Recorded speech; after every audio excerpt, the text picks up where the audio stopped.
Namaskar. Namaskar to one and all. Good morning, children. I think children have all been driven out now by the time I came to talk. Anyways, good morning to ladies and gentlemen. Sorry that I cannot speak to you in Malayalam.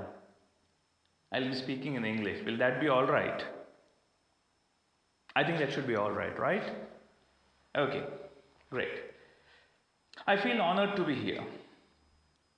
I feel more honored that I'm talking about one of the most respected and revered visionary and great leader of modern times. In words of Nobel laureate Sri Rabindranath Tagore, if you want to know India, study Vivekananda. Swami Vivekananda. The name evokes a feeling of heartfelt reverence. You bow to this great personality who not only stirred the feeling of youth in India, but was a guiding force for many leaders of past and present. People from all walks of life who have taken inspiration from his teachings and his far-sightedness and have gone on to make significant contributions towards the elevation of humanity in general, be it in the field of scientific, social, spiritual, or nation-building causes. Today, I'll focus my talk on Swami Vivekananda, an inspiration to youth. Vivekananda's gospel marked the awakening of man in his fullness, and that is why it inspired our youth to the diverse course of liberation through work and sacrifice. Satishji has already gone through the history or the life cycle of Swamiji, and I'll not want to go through it on detail, but still I'll have a little briefing about it. Born on 12th of January 1863, every year this day is celebrated all over India and across the world as a National Youth Day, in reminiscence of Swamiji's motivating message to youth of India. Growing up as a young man, Narendranath Datta, as he was known at birth, acquired many attributes of a strong leader and quickly commanded the respect of many of his peers. Curious about whether God could be known intimately, Narendranath found himself seeking the sage of Dakshineshwar, Sri Ramakrishna Paramahansa. Many youth, including Narendranath, were deeply inspired by Sri Ramakrishna's teachings, and eventually when Sri Ramakrishna passed away, Narendranath was instructed to look after the group of youth who began following Sri Ramakrishna's teachings of spirituality. As Narendranath's group of youth began to grow in strength, a monastery was established, and Narendranath, under monastic vows, took his name as Swami Vivekananda. Wandering all over India, Swami Vivekananda touched the hearts of many people. He reached the Himalayas and from there traveled south until he reached the southernmost tip of India. There he meditated for 3 days straight at Kanyakumari. Heartbroken, Swami Vivekananda met the poverty-stricken and illiterate as well, and saw the effects of Hinduism's social caste system.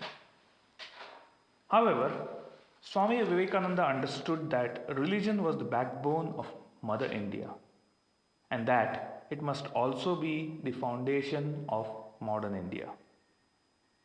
What a great foresight.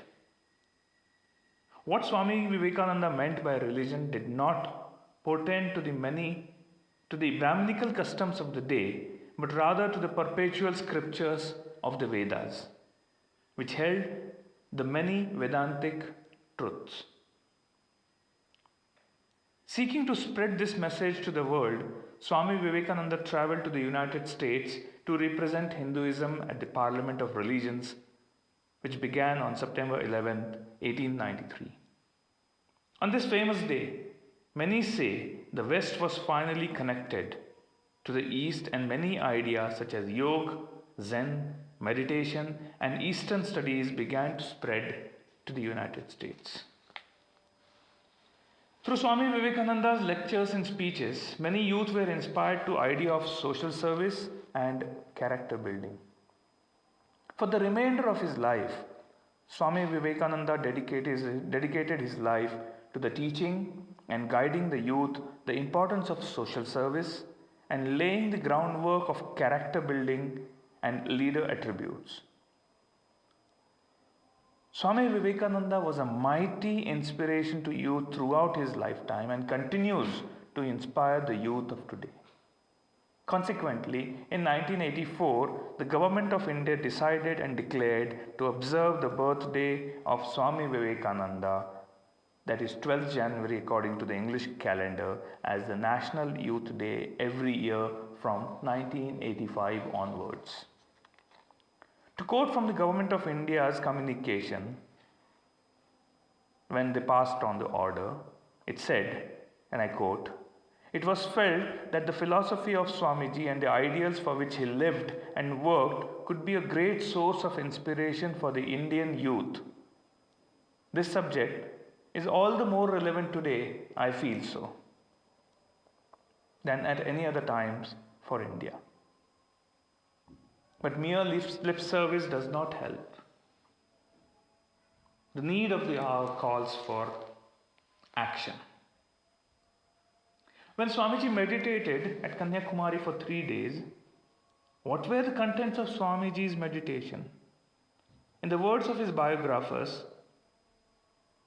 it was said they were as deep as the Indian ages. They were all on India itself. There, where all was silence, seated by himself on the last stone of India, he thought of the purpose and the fruition of the Indian world. He thought not of Bengal or of Maharashtra or of Kerala or of the Punjab, but of India and of its very life. He passed in his thought through all the Indian centuries, and he perceived, as few souls have ever done in India, the realities and the potentialities of Indian experience. He saw the whole of India organically and synthetically as a great master builder sees the whole architectural design. He saw religion as the very blood and life and spirit of the Indian millions. He saw the future regeneration as a whole, and he said in the silence of his heart, "India shall rise through a renewal and restoration of highest spiritual consciousness, which has made of India at all times the cradle of nations and the cradle of the faith."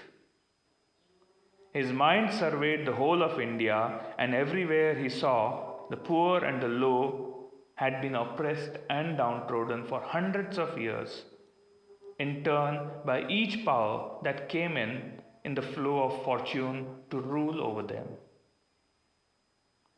Bhagwan Sri Ramakrishna was right when he said that religion was not for men with empty stomachs.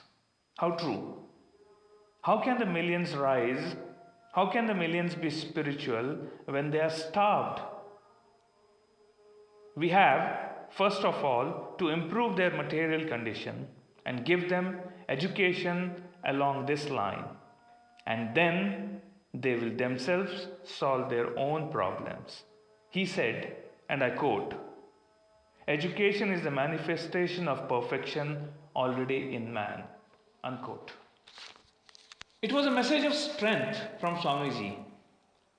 Swami Vivekananda attributed the prevalence of easygoing forms of religion, bereft of heroic elements, to the general weakness of Indian people. So he taught the people once again the Vedantic message of strength and fearlessness, and exhorted them to develop strength of will and character through the service of man before trying to understand and scale the spiritual heights revealed in the Upanishads. If there is one word that you will find coming out like a bomb from the Upanishads, bursting like a bombshell upon masses of ignorance. It is the word fearlessness. And the religion that ought to be taught is a religion of fearlessness. It is fear that brings misery, fear that brings death, fear that breeds evil. And what causes fear? Ignorance of our real nature. How often did he call upon our people to be strong? And he said, "Be strong, my young friends. That is my advice to you. You will be nearer to heaven through football than the study of Gita." These are bold words, but I have to say them for I love you. You will understand the mighty genius and the mighty strength of Krishna better with a little strong blood in you. You will understand the Upanishads better and the glory of Atma when your body stands firm upon your feet and feel yourself as men. Unquote. He said, and I quote again, "Be not afraid of anything. You will do marvelous work. The moment you fear, you are nobody." It is a fear that is the great cause of misery in the world. It is fear that is the greatest of all superstitions. It is fear that is the cause of our woes. And it is the fearlessness that brings heaven even in the moment. Therefore, arise, awake, and stop not till the goal is reached. Unquote.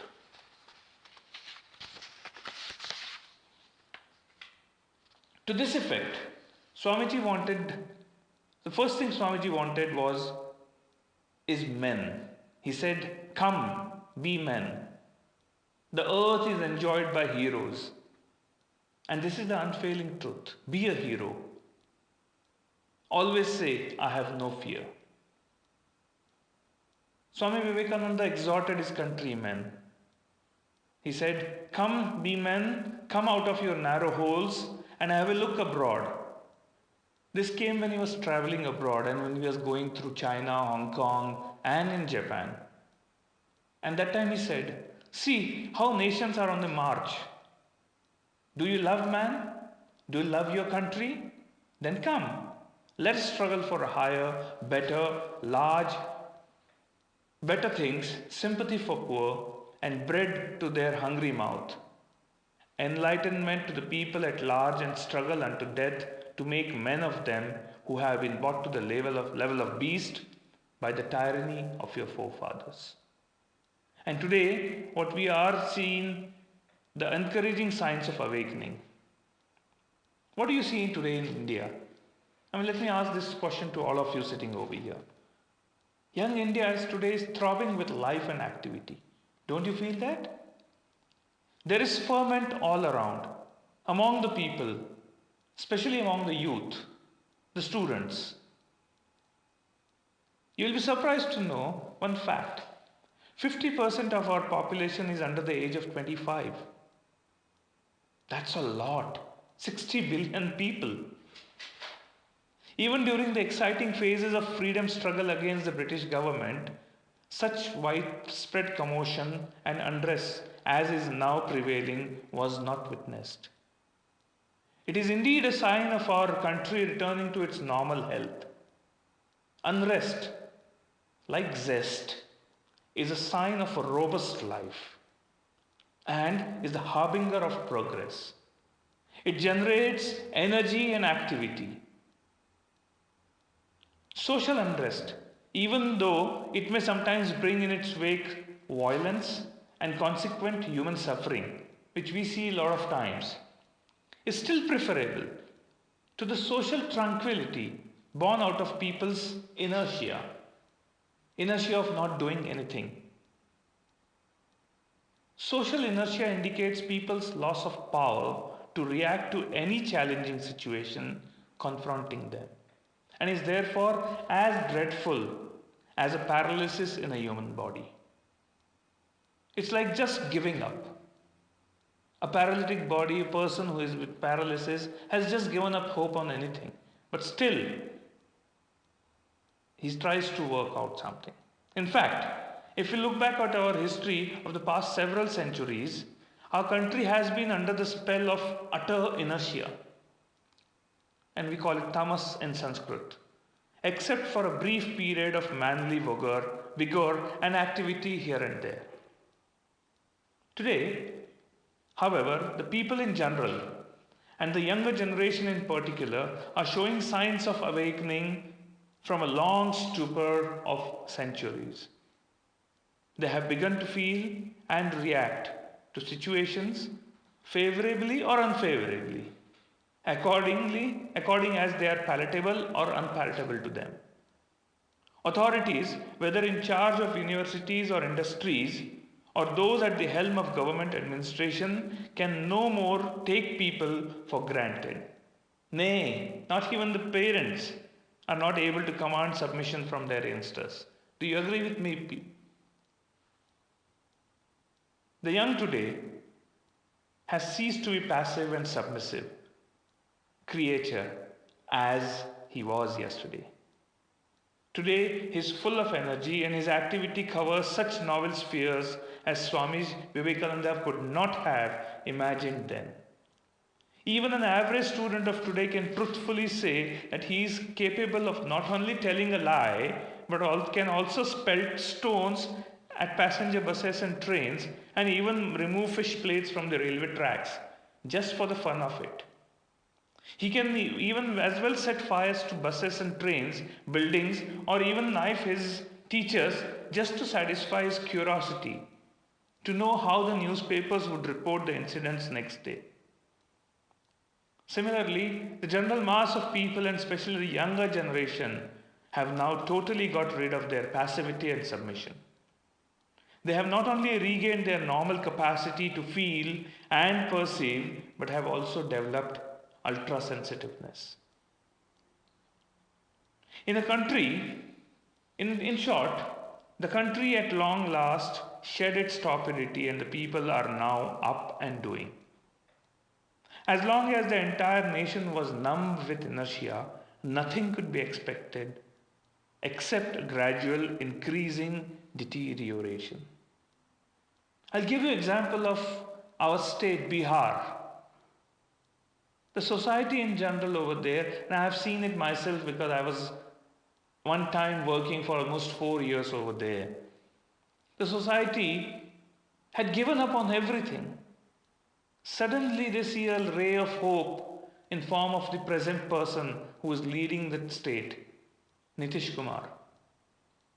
He's given a hope for people that there is something to look forward to. And this is giving hope to people. But by the grace of the God, the country as a whole also has turned the corner. And the people have become conscious of themselves and their capacity to do and undo, and to build and to destroy. Some of you over here, some people in general, may take an alarmist view of the present trends in the younger generation. But in fact, there is more reason to rejoice than to be frightened, because it is not through peace of the graveyard, but only through the dynamism of action, whether good, bad, or even wicked, that nations, sooner or later, light up on their right vision and adopt the course ordained for them.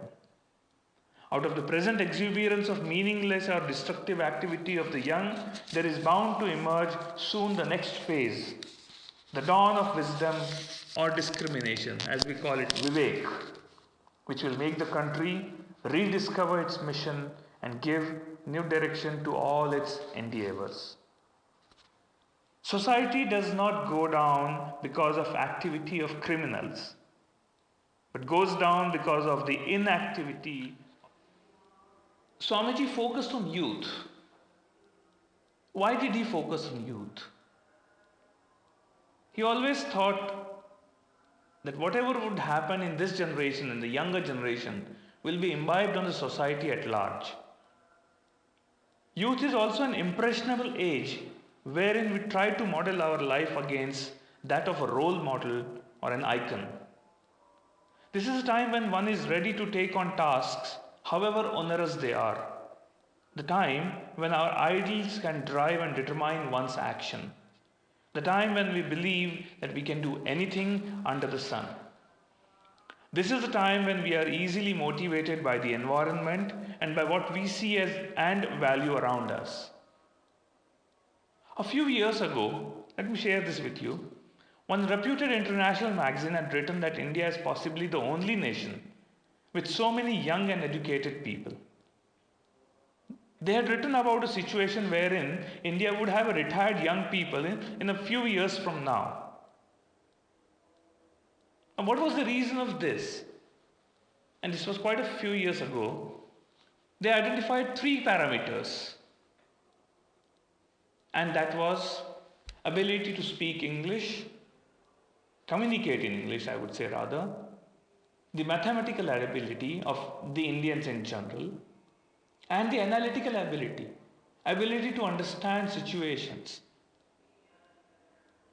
While it does make one feel warm that our young are so capable and creating enormous wealth in such a short period of time, it also makes wonder if making wealth is the only value that is driving our young today. India is a land of tremendous contradictions. On one hand, one sees such enormous prosperity and wealth, while on the other hand, 1/3 of the Indians go without a second meal every day. While India's scientific achievements in the field of telecommunications, information technology, and space is enviable, it makes our hearts bleed when you know that only 10% of rural Indians have sanitation facilities, and 22% of them are able to get potable water to drink. Even today, nearly 42% of our children in villages find it difficult to access schooling, while many children are still laboring away in the fields and factories to make their families' ends meet.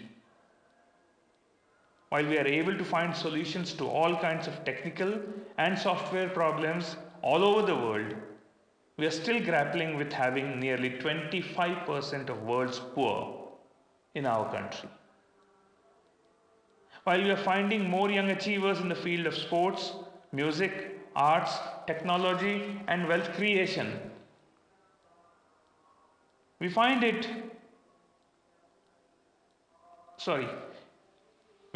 very few people leading us in the political and the social arenas.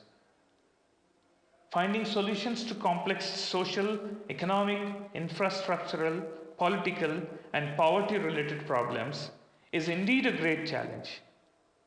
This challenge needs enormous energy, a very fresh perspective, and a grandiose vision, and above all, superhuman effort. While on the one hand, we could safely say that our youth has the ability to meet and face up these challenges, we also need to accept the difficult fact that this is not high on the list of priorities of the young today. How do we get our young, whose role models and icons today are mostly from the economic, technology, music, cinema, and sports arenas, to consider nation building as an important facet of our productive lives?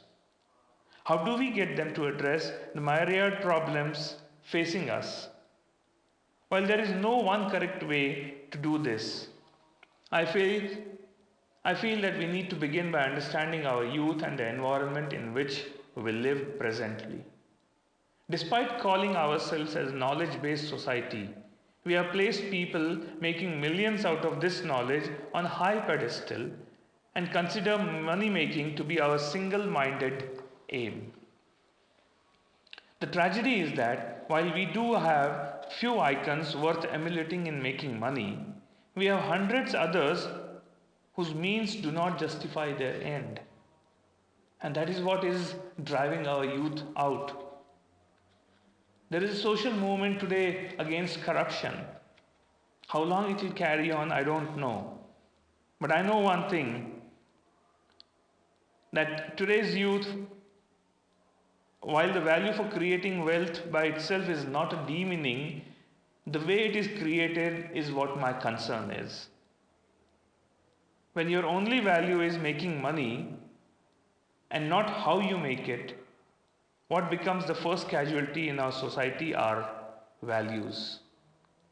We are having a dangerous environment today wherein our youth are increasingly being carried away by attractions of crass consumerism, commercialization of human existence, and they consider their life a success only if they belong to this tribe of human achievers who are measuring their lives by how many millions they have made in the shortest possible time.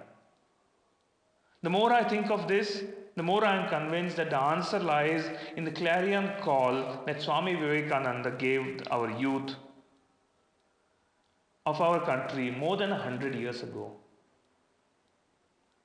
Swamiji's message to youth was practice virtue, persevere in virtue, become established in virtue, shine as an embodiment of noblest virtue and heroic adherence to goodness.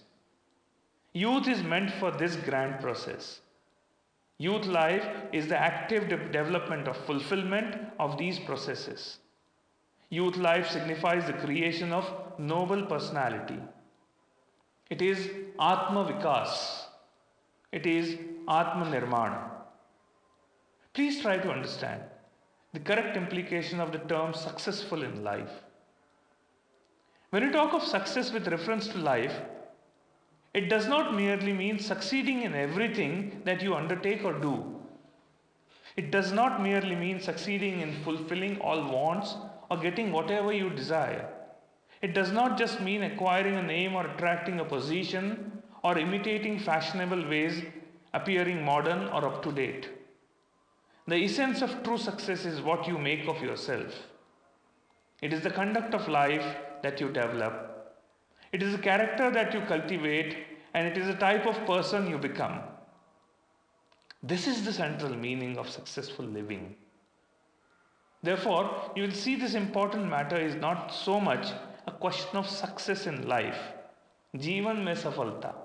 It is not that, but rather it is a success of life. Jeevan ki safalta. Such successful life is one that succeeds in producing an ideal individual, a noble man. Your success is not measured in terms of what all you obtain, but in terms of what you became, what you become, how you live, and what actions you do. Upon this point, reflect well and attain great happiness. Swamiji exhorted a few points as to how to actually practice virtue. All that he wanted our youth was to have an ability to feel. He wanted that feeling for our downtrodden and the poor, which would make us sleepless and make our heads reel and our hearts stop. In doing so, he had assured us that an indomitable power would come to us, and we will be able to throw away all our self-concerns and place ourselves as servants of society and use our inner energy and will to transcend the problems of our human brethren. The only qualification that Swamiji wanted our youth to have was their wonderful ability to feel the pain, to feel for the people. To those who wanted to go beyond just feeling and take to concrete action, he gave them potent mantra. The power of 3 P's: purity, patience, perseverance. These 3 words, in my opinion, are the qualities that every young person desiring to do social work needs to possess. Purity in thoughts, word and deed. Patience to understand the dynamics of any community development activity, and the fact that society is always slow to understand and quick to label all such efforts. One also needs great perseverance to work in the complex settings of Indian society. Working with the realities of social, economic, and political diversity needs enormous amount of perseverance. Otherwise, one could easily get fatigued and demotivated. Swamiji was a great observer of the human mind and the human society at large. He understood that undertaking any social change needs enormous energy and will. Hence, he called upon the youth to not only build up their mental energies but their physical ones as well. He wanted muscles of iron as well as nerves of steel. What the young need is the purity, patience, and perseverance to go through these stages in whatever they do. Society, though slow and sometimes treacherous in its reactions, finally comes around and accepts the good work that goes on for its own sake.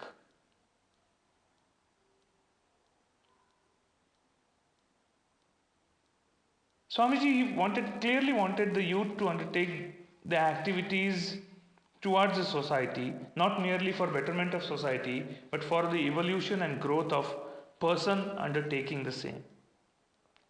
This to me is clearly the end of what he extolled the youth towards. He saw the means of serving society leading to an end of spiritual growth of the person doing it. So he beautifully advised us to serve God in man.